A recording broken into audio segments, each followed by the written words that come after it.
Hi guys! Welcome to my vlog. I'm going to do an unboxing from Mecca. Nagpalit kong gift for myself because I just graduated. I attended my graduation ceremony in Parramatta this morning. Just a simple gift to myself. Here, let's do some unboxing. The time, it's 2 minutes to 7 p.m. Today, it's 29th of July, 2022.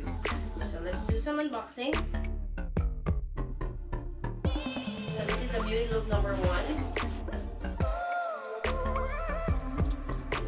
So inside, I have they wrapped it in the wax paper. So it's a very tiny Sol Janeiro. I don't know how to pronounce this one. Zillion Bonbon. They also given me Mecca Cosmetica. It's a sunscreen SPF 50. And they also gave me Watermelon Glow Niacinamide Dew Drops. And last but not the least, it's a NARS. What's this?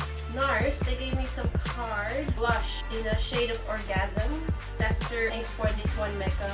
Next, guys, I'm going to open this one from MALONE.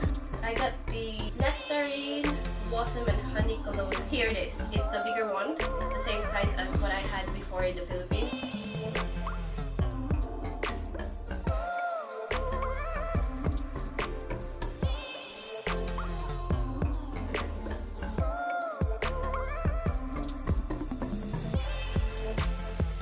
Here it is, guys. It's so nice.